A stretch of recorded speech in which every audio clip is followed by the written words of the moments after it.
रूपनगर गांव में रमेश नाम का एक किसान अपनी पत्नी लता और बेटे मुन्ना के साथ रहा करता था। रमेश की आर्थिक स्थिति अच्छी नहीं थी, जिससे उसके घर का गुजारा ठीक से नहीं हो पाता था। उसके पास एक छोटी सी जमीन थी जिस पर वह सब्जियों की खेती करता और उन्हें बाजार में बेचकर घर चलाता था। रमेश बहुत मेहनती था। वह पूरे दिन मेहनत करता ताकि अपने बेटे को पढ़ा सके और अपने परिवार का सपना पूरा कर सके। रमेश, लता, मैं खेत पर जा रहा हूँ। शाम को देर हो सकती है, चिंता मत करना। लता, हाँ, ध्यान रखना और ज्यादा देर मत करना। रमेश, इस बार अच्छी फसल हो तो मुन्ना का अच्छे स्कूल में दाखिला कराऊंगा और घर की मरम्मत भी करवा लूंगा। शाम को रमेश घर आता है। रमेश, लता, इस बार फसल बहुत बढ़िया हुई है। इस बार अच्छा मुनाफा होगा। लता, बहुत बढ़िया। हम मुन्ना को अच्छी शिक्षा देंगे। उसी समय धर्मू काका आते हैं। धर्मू काका, रमेश, इस बार तेरी मेहनत रंग लाई है।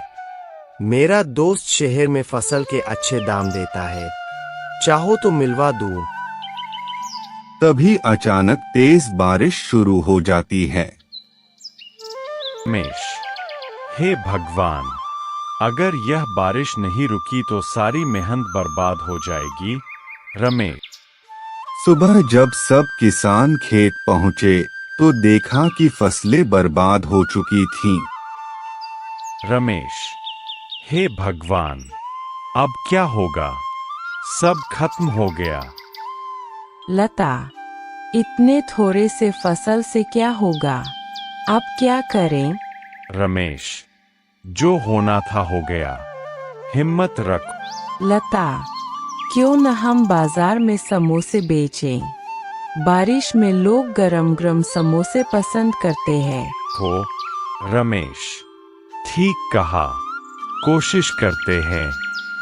वैसे भी तुम समोसे बहुत अच्छे बनाती हो।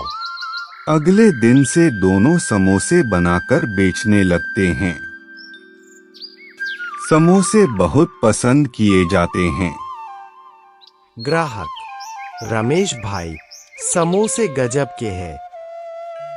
कुछ महीनों में समोसे का धंधा अच्छा चलने लगता है, लेकिन सामान खरीदने के लिए पैसे नहीं होते।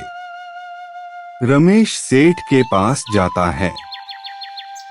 उधार तो मिलेगा लेकिन कुछ गिरवी रखना होगा।